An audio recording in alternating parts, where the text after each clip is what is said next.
নমস্কার বন্ধুরা, সবার আগে আমি বলছি কি আমার ঠান্ডা লেগে গলার স্বরটা একটু ভঙ্গ হয়ে গেছে। তার জন্য আমি অনেক দিন থেকে ভিডিও আপলোড করতে পারছি না। তো আজকে আমি ভিডিওটা আপলোড করছি। আজকে আমি শিমের শস্য বাটা দিয়ে চচ্চড়ি বানাবো। নতুন নতুন বাজারে শিম বেরিয়েছে, তাই আজকে আমি ভাবলাম এই শিমগুলো দিয়ে একটা রেসিপি বানানো যাক।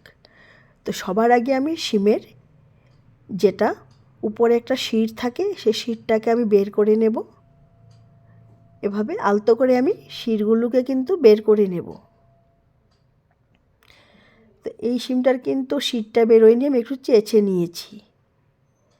আরেকটা আমি তোমাদেরকে দেখিয়ে দিচ্ছি। এই যে এইভাবে আমি শিরটাকে তুলে নেব। আমি শিমগুলোকে গোটা গোটা করে একটা চচ্চড়ি করব। তো সবগুলি শিমকে আমি দুই সাইড থেকে শিরটা বের করে নিয়েছি। এবার আমি শিমগুলোকে পরিষ্কার করে ধুয়ে নেব। এখানে আমি মশলার জন্য 2 চা চামচ নিয়ে নিলাম সাদা শস্য। এটাকে আমি একটা স্মুথ পেস্ট বানিয়ে নেব। তারপর স্টোভের মধ্যে কড়াই বসিয়ে আমি এর মধ্যে সামান্য 5 ফোড়ন দিয়ে দিলাম। আর ভালো করে 30 সেকেন্ডের মতন 5 ফোড়নটাকে আমি গরম তেলে ভেজে নেব। ভাজাটা হয়ে গেলে এবার আমি পেস্ট করে রাখা শস্যটা এর মধ্যে দিয়ে দেব। আর শস্যটাকে কিন্তু আমি তেলের মধ্যে খুব ভালো করে ভেজে নেব।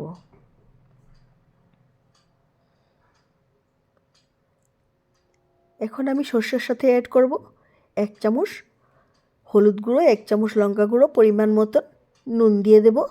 আর খুব ভালো করে আমি এখন নাড়াচাড়া করে শস্যটাকে কষিয়ে নেব।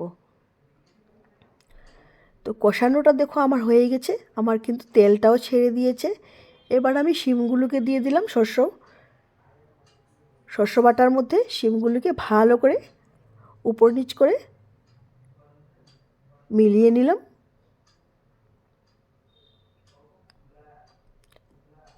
এবার আমি স্টিমটা একটু কম করে একটা ঢাকা দিয়ে 5 থেকে 6 মিনিট রেখে দেব। 5 মিনিট পর আমি ঢাকাটা তুলে নিলাম। আবারও উল্টো পাল্টো করে দেখে নিচ্ছি শিমটা সিদ্ধ হয়েছে কি না। শিমটা কিন্তু আমার পুরোপুরি সিদ্ধ হয়নি।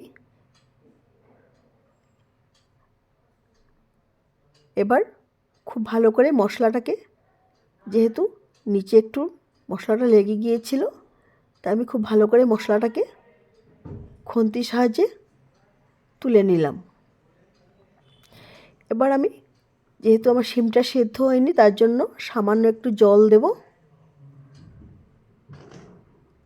জলটা দিয়ে ভালো করে মিশিয়ে নেব। তারপর আমি আবারও একটা ঢাকা দিয়ে 5 থেকে 6 মিনিট ঢেকে রাখব।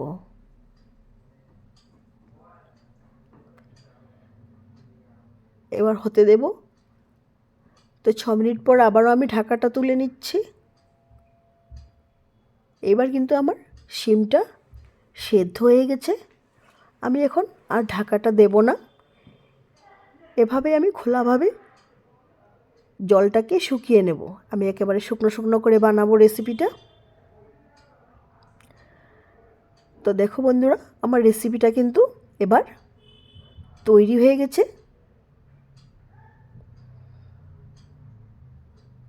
আমার জলটা পুরোপুরি শুকিয়ে গেছে। এইবার আমি উপর থেকে দিয়ে দিচ্ছি 1 চা চামচ চিনি। চিনিটা অপশনাল, ইচ্ছে করলে দিতে পারো, আর যদি ভালো না লাগে না দিলেও হবে। চিনিটা দিয়ে ভালো করে নাড়াচাড়া করে 2 মিনিট বসিয়ে রাখলাম। তারপর উপর থেকে দিয়ে দিলাম ধনিয়া পাতা স্প্রেড করে। এবার ধনিয়া পাতাটাকে একটু নাড়াচাড়া করে মিশিয়ে নেব। তারপর আমি স্টোভের ফ্লেমটা বন্ধ করে নেব।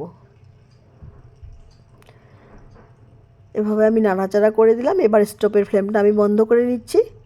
তারপর আমি একটা সার্ভিং বাউলের মধ্যে রেসিপিটা তুলে নিলাম। বন্ধুরা, আশা করি আমার এই রেসিপিটা তোমাদের ভালো লাগবে। আর বন্ধুরা, তোমরা যদি আমার চ্যানেলটাকে এখন পর্যন্ত সাবস্ক্রাইব করে না থাকো তাহলে সাবস্ক্রাইব করার জন্য তোমাদের সবাইকে অনুরোধ রাখলাম।